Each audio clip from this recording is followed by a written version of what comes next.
lolu daba engingakuxoxela lona wena welile ukuthi isehlakalo esithe senzeka ke khona la endaweni yakhona ke Madadeni. Asikhulume nosisi uAngel. Uyaphila sisi? Uyaphila Angel?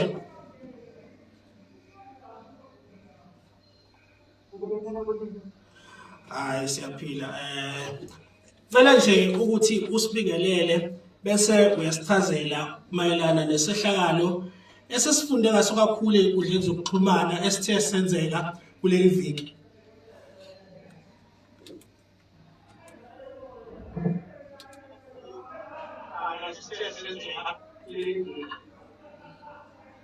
I'm so sorry, can you repeat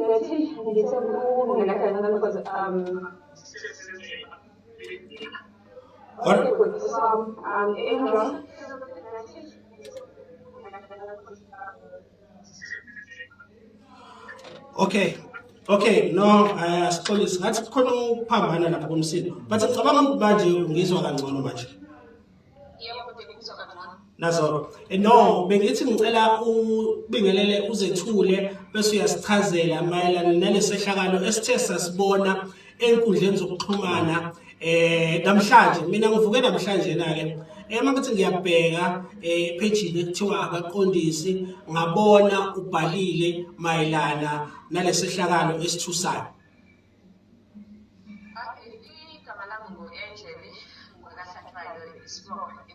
Section 7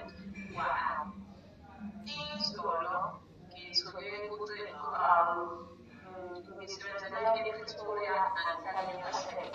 So umnganami uhlale ngicela ukungani igama legama lakhe. Yeah. Umnganami uhlala nomama wami ozalayo eMadadeni. Section 7 ufunda eSimawula Primary School. She's doing grade 7. Right.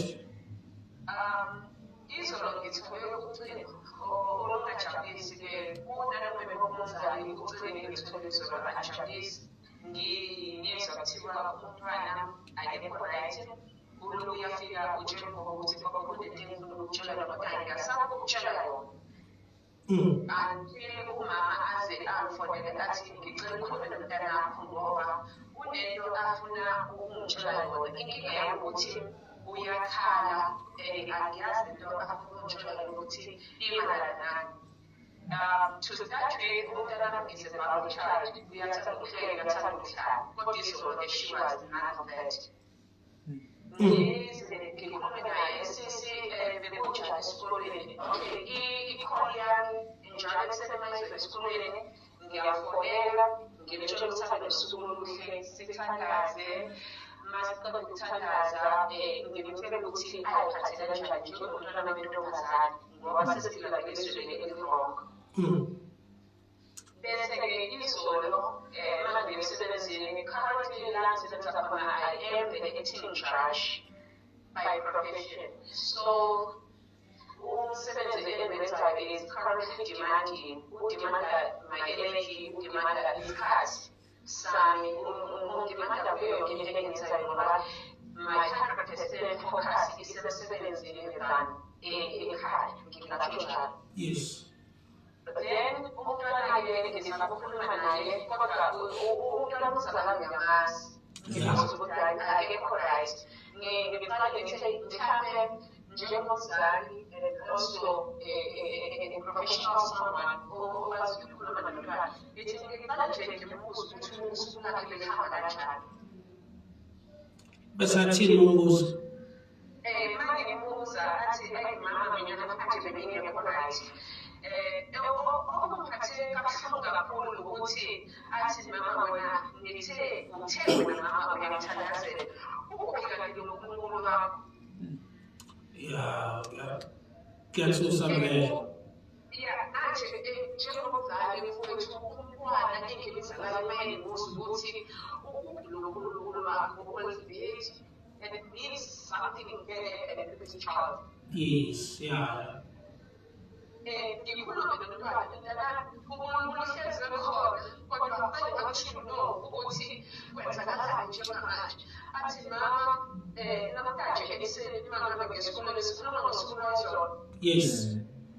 Athi namhlanje ekuseni manje esikolweni I'm struggling against that has been happening in transport in Hamburg. And whatever the shenanigans has been happening in a job of marketing covers, Montana based Papa, Montana Melosa to see what Right, usalapho umntwana uqale nini ukusebenzisa le transport mhlawumbe nokuthi lo mali bekade kuyena okade khona bona noma manje bekuyilanga nje la izolo mhlawumbe. If I were putting a journalist to school, I would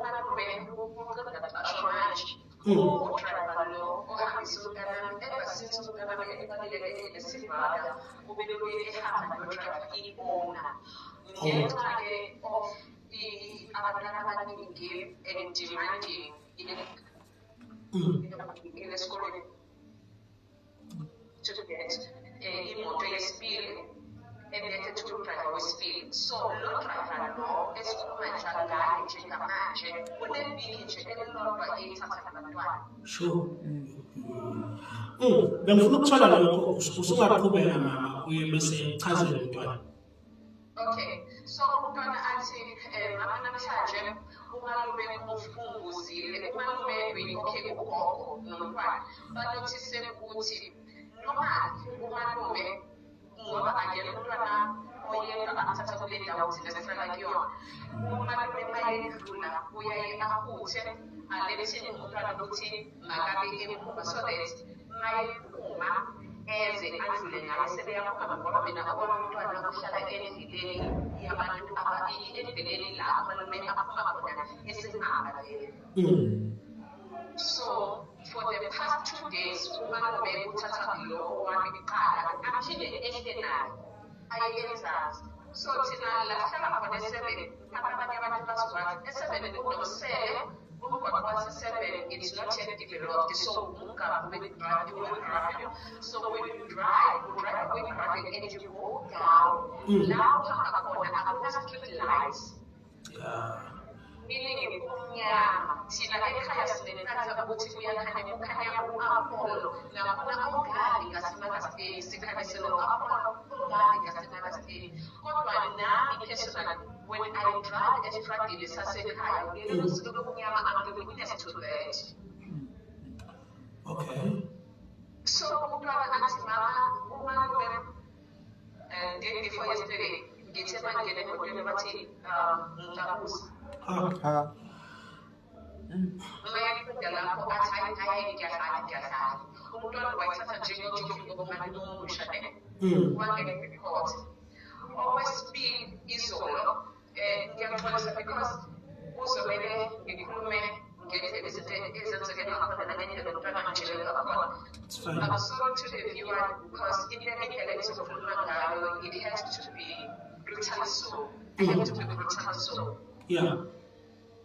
Umntwana uthi mama mangena emotweni umalume usebathathile nabanye abantwana. Yeah. And you, my child is doing grade 7. Kunabanye abantwana abayenza ugrade 1 kule moto bamantombazana. Yes. Athi umalume kulolo wami uyakwazi ukushayela.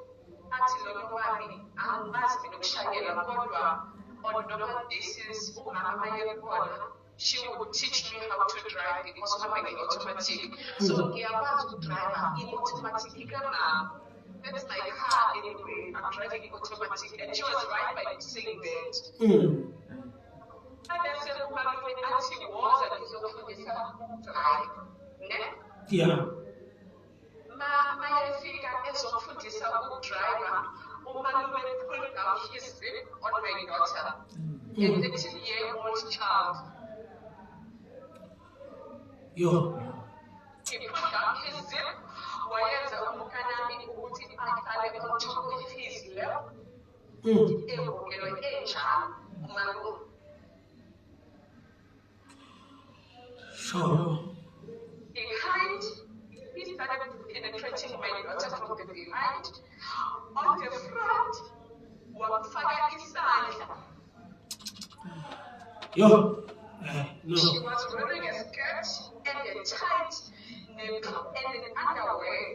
So he penetrated through because I have to ask her, how did it penetrate you? He lifted up my skirt. Wafaka isanda from it a skip hand, one skip hand from the underwear, and then he started doing whatever that he was doing with his fingers on my 13-year-old. Yo, I ngiyayisa kona kakhulu le traumatizing for umntwana mangathi uyabuka nje lechaza lesina I think usuyichazile and siyayibona ukuthi yini kanjani. So after that bese kwenzakalani after that? Okay, umntwana wayesikoleni, she was scared to tell her teacher because umalume said to her, don't tell anyone. Mayabuya umalume ezobaphika up umphathele i-Rib Boost, forcing her to drink the Rib Boost. Why esemphathele i-Rib Boost all of a sudden? But only God knows what the Rib Boost when asked him, okay, siyakwazi ukuthi ufundise umntwana ona-13 ukudrive. I-Rib Boost leyo bekuyiyani? Uthi yena it was a token of apology. Uzoxolisa kumntwana ukuthi you understand her. Uxolisa nge-Rib Boost. Ubani wazi ukuthi le Rib Boost ibinani? So can I as a parent ngingaqala ngicabanga ukuthi ngale Rib Boost kade vele befuna ukudrive because mase ngiposta isithombe sakhe ku-Facebook kunomzali othi my child was in grade 5 and he asked okokuqala this guy eyenza leyo akamoshwa asemadadeni sent me as a parent I made a phone call when she was 16 saying nina ngefona ami senithathele umthetho ngezandla amaphoyisa ayifeki indazowethu so amaphoyisa failed to serve justice to a 13-year-old so njengomama who is in the military ithathele umthetho ngezandla and that justice to this young girl it was denied justice. Ngifuna siye la kule la usikhona after abaqondisi and then ufonela amaphoyisa ipoint lawo nje it's just ukuthi wena kade usubiza abaqondisi over umalume then icase ayisekho. Amaphoyisa ngiqale ngawo ukufonela kwabaqondisi it's because ngiqale ngamaphoyisa ngifona okokuqala amaphoyisa asemadadeni athi awekho abanavele yokuthi bahambe njengamanje bahambe baye emntwaneni number 1 number 2 bathi umntwana is a minor abana-right yoku-interrogate umntwana who is underage but ngathi-ke mina-ke but ngicela ukuthi bafowethu ngicela kusala seniyokhuluma nogogo interrogate nogogo nizwe ukuthi kwenzakaleni athi bona sicela ufone after an hour uconstable ebekhuluma naye wathi sicela ufone after an hour ngo-4 ngafona kwathiwa sisi imoto asinayo ngo-5:30 ngafona imoto ibingekho ngo-7 ngafona imoto ibingekho ukufonela kwami abaqondisi bese ngifonele amaphoyisa asemadadeni more than 5 times. Alright, noma singeke sisho emoyeni ukuthi ubani, do you have mhlawumbe idea yokuthi iphoyisa uconstable ukhulume nayo ubani noma ungeke uzusho manje? Nginaso isibongo sika-constable engikhulume naye emadadeni mangiqeda lapho I stayed on the line lithi le phoyisa uyazi amasotsha ayadina ngoba acabanga ukuthi just because emasotsheni uyijaji uzosishayela umthetho kanti ayolibhala ngocingo I have a recording ngilirikhodile iphoyisa malisho leyo nto leyo. Yo, kubi kakhulu. But it's fine. Bese siyala kubaqondisi. Uthini umalume mangabe esebembuza abaqondisi ese confess? Ukuthi le video engipostile umalume uthi yena umbuzile umntwana ukuthi uyakwazi ukudrive umntwana futhi wamchazela ukuthi udrive imoto kamawakhe automatic imanual akakwazi ukuyidrayiva because umalume uhamba ngemanual. Umalume uyavuma futhi ukuthi umthathe umntwana wakubona lakuyena. Angisafuni ukuqhubeka nokwazi ukuthi bese ugodile kwenzakaleni. Is more than 40 years ozofundisa umntwana ona-18 ukudrayiva ngesikhathi sokuthi athathe umntwana amyise esikolweni. Nokuthi into engikhonsela kakhulu i-safety because umntwana akusiyo umntwana oyedwa esikhuluma ngayo ngoba baningi abantwana abahamba ngomalume okungenzeka ukuthi mhlawumbe kuke kwenzeke okunye noma kungasekhona okukanje kodwa ungaphatheki kahle laphana emotweni. So that is why ngithe we need to discuss this, sikhulume futhi nabo laba ekhaya labantwana because nami ngumzali so kushuthi aziphephile ingane zethu uma kwenzeka izinto ey'kanje.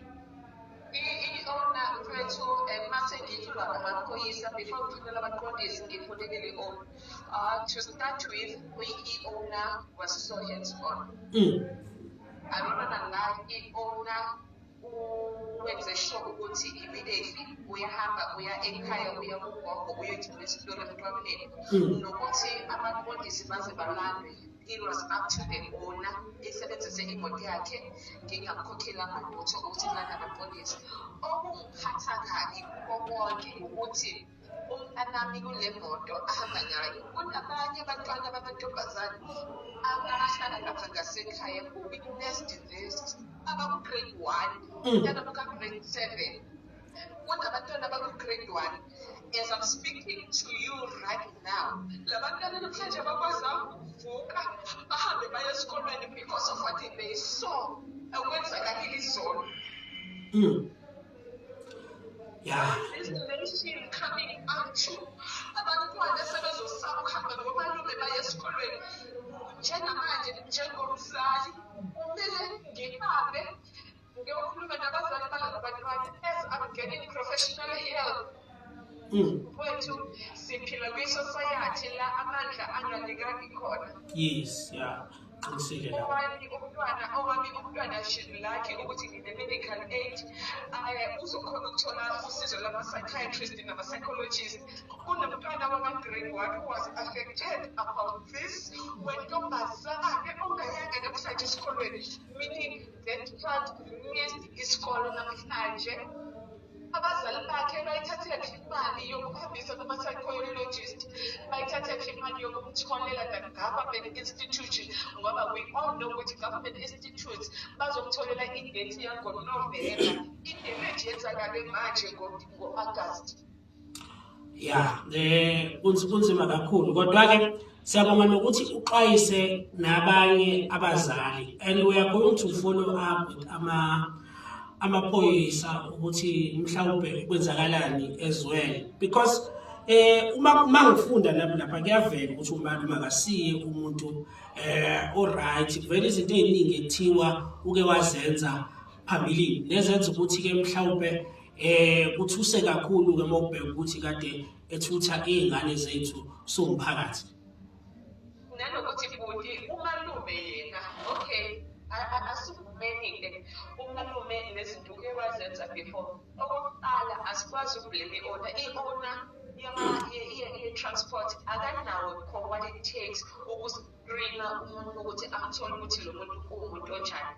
Amaphoyisa aseNewcastle umzali obhalile kwi-page lami ku-Facebook uthi amaphoyisa aseNewcastle ayambalekisa lo mfana mayisebuya abuye nesitifiketi sokuthi akaphilile ekhaya. Okusho ukuthi right ukuthi adrive ingane engaphilile ekhaya.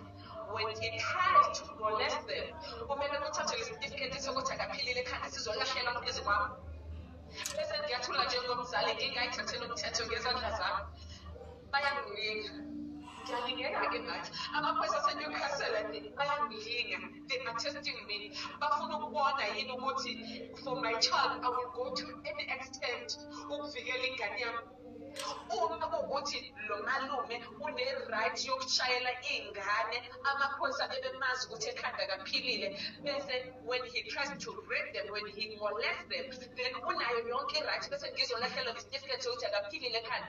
Why engathathiwe wafaka imadadeni inesibhedlela sabantu abagula abathikamezekile engqondweni? Why lo muntu ayengazange athathwa afakwe emadadeni ahlale khona? Sengizolahlelwa lokho mina ngoba manje njengamanje to tell you I'm facing a case yokuthi ngilibize abaqondisi sayithathela umthetho ngezandla zethu. Awukho umthetho esiyithathele abaqondisi was trying to get the truth, and the truth is what we got from this guy. Kodwa manje sekuthiwa unesitifiketi sokuthi akaphilile ekhanda. So this is the government system. Kusho bani? Kusho amaphoyisa ukuthi unesitifiketi songaphili. Emadadeni mfowethu ngihluleke sengibonele ngisho usuperintendent wasemadadeni kahluleke. Ngihlulekile.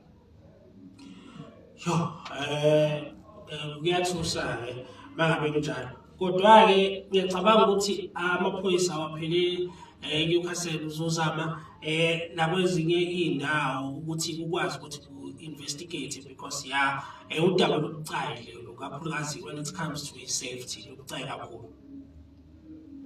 Yeah, unfortunately, I've already written an email to Minister of Police and ngekiziphelele emadadeni kuphela. For the sake of labanye bantwana who didn't get justice before, for the sake of my child, ongayitholi justice njengamanje njengomama eyami ingane, I don't need a crowd, ngizoyimela ngedwa. And I will make sure I leave no stones unturned until this guy gets what he deserves. The community ahlala around yona with the young girls ayikho safe. Athi-ke okwamanje sizokuvumela ukuthi akaphilele ngengqondo. We'll take it from there. Right, siyakuzwa sisi, ngiyabonga kakhulu. Ngifuna ukukwazisa futhi ukuthi i-owner bangithembisile ukuthi izoza la physically, iyeza la before siphume izobe sifikile izokwazi ukuthi ikhulume nathi ngoba bayithintile laba engibathintile ya confirm ukuthi izoza. So okushoyo siyabona iyazaba nayo ukudlala irole yayo. Ngiphephise futhi kakhulu ngokwenzekile. Siyathemba ukuthi at some stage kodwa i-justice izokwazi ukuthi itholakale ngoba libi izwe esiphila kulona manje. Izinto mangabe zivela kumele zizame ukuthi ikwazi ukuthi zisheshwe zisolve ungaze kube kubi. Kunjalo kodwa that's my prayer too. Siyabonga kakhulu. Right, lo kade sikhuluma naye ke wemlaleli uyena ke umama umntwana othe waba nebhadi kuleli viki wanukubezwa uyena ke umshayeli umshayeli beyishayela ke itekisi ngaphansi kwalo ikhaya labantwana ke lihambisa izingane besuka la emadadeni beya khona edolobheni njengoba kade umuzwa umama ichaza. Kuningi ke sesithola kulolu daba njengoba sikhuluma naye umama njengoba sekuvela ukuthi namaphoyisa awazange abasevise ngayo ke indlela of which kusho imbuzo ukuthi sithembe ukuthi makuneyinkinga sikwazi ukuthi siye kuona amaphoyisa siyothi kunenkinga la. So uma ngabe kuukuthi abantu bayaye abalitholi usizo into ebhlungu leyo ngoba every day endabeni siyafunda kuthiwa endaweni ethize kwenzeka ukuthi endaweni ethize kwenzeka ukuthi thiwa abantu benza ukuthi only to find ukuthi ngesinye isikhathi uthola ukuthi abantu bayacela usizo bangalitholi bagcine abantu sebe frustrated. So we are appealing kumaphoyisa ukuthi awangenelele kulolu daba agenelele endabeni ezikanje ukuze kuzokwazi ukuthi umphakathi ube nethemba emaphoyiseni because amaphoyisa iwona bekiwe ukuthi avikele umphakathi, right? Iqiniso mayadlala indima yawo lo mntwana bencane kakho 13 years wonke. Yeah, but ke umsakazo kakhulukazi osemphakathini ukhonela kona ke ukuthi izinto ezikanje uyilethe emphakathini umphakathi wazi ukuthi kwenzakalani ngoba uyabo manje sesikubekele udaba and silindele futhi ukuthi kufike umnikazi wemoto ke le ekade ishayelwa umalume basithembisile ukuthi uzothi kuphela ishow koshaya emva kwa5 nje uzofika sixoxe naye ukuthi yena lifike kanjani udaba kwenzakaleni umalume umuntu kanjani usehambe wafika phi ukukhuluma lolu daba ngoba kukhona okunye engikuzwile but angikubuzanga kusisi ngireservele ukuthi bayifika yena umbuzo omkhulu enginawo ukuthi uphi umalume njengamanje because already sekuyakhulunywa ukuthi umalume kwashaqacima emva kwenzeka ukuthi kwenzeke lokho but silindele ukuthi asichazele mangabe efika ukuthi umalume njengamanje uphi umalume because umphakathi into oyideservayo at least is to know ukuthi kwenzakalani mangabe sekwenzeke kanje uyadeserve ukwazi ukuthi kwenzakalani sizwile ukuthi namaphoyisa we are going to see them. I'm hoping ukuthi next week there's some event abasibizile kuyona ezobe khona so we are going to get isikhathi sithi ukukhuluma mhlawumbe sifike nakwezinye izinto ezibalekile zokusebenza kwawo nomphakathi because amaphoyisa athembele emphakathini so umphakathi kumele nawo uservice kahle amaphoyisa otherwise abantu bagcina kakhulukazi abantu abahlala emadolobheni ngoba bayakwazi uku-afforda bona ukuthi bazenzele izinto abanye bagcine sebesebenzisa ama-private security yabo uthola ukuthi la bahlala khona kugada ama-private security uma benenkinga bafonela amaphoyisa bafonele nama-private security uthola ukuthi isigebengu sifika e-police station sesihanjiswa ama-security but la elokishini abantu abakafiki kulelo zinga abaka-afford ukuthi umuzi nomuzi ukhokhele i-private security ukuze uzokwazi ukuthi makunenkinga kukwazi ukuthi kube khona abantu abazo-reacta bakwazi ukuthi ngaleso sikhathi bangenelele so but akudingi ukuthi ngabe size sifika lapho kumele ngabe siphephile one i-lecturer elangifundisa is French years ago came from France, right? He was working in France and wangitshela ukuthi eFrance uhamba nango-1 ekuseni u12 11 ayikho indaba yokuthi wena manje worried about inkunzi ifoni yakho nani but I'm just talking about a dream kuthina it's a dream kuthina ukuthi singafika lapho but we are hoping ukuthi mangasamaphoyisa ayimisele sadla indima yawo yes alolo bugebengu mhlawumbe kungaba ngconywana because mangifika la eNewcastle 2009 kwakungekho kuleli zinga ubugebengu manje you go to Madadeni awukho safe you go to Osizweni awukho safe you go to Bernherzog Park in town you are not safe so uyabona nje ukuthi ukuba safe manje ngaze ngathi mina ngikhuluma ngelingilanga endlini ngathi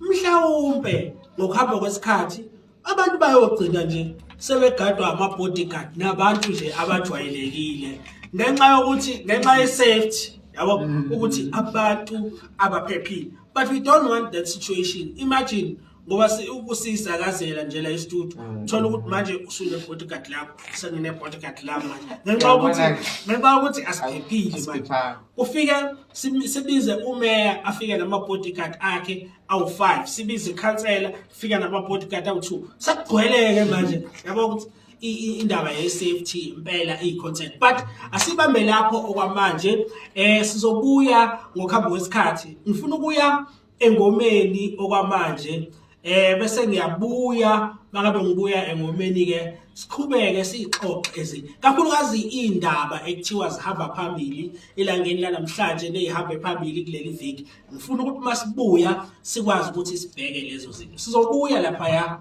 ku Lead Radio ku Facebook Lead Radio ZN uyakwazi ukuthi njalo kwi-app yethu usithole ku Play Store hamba uyo-download i-app 24/7 uyalalela nje akunankinga ulula uyakwazi ukuthi uhlale usilalela so hamba uyo-downloada leyo app sizobuya kodwa wona-ke uFacebook sisafuna ukuthi siyophuza amanzi. Stay tuned. This is Lit Radio.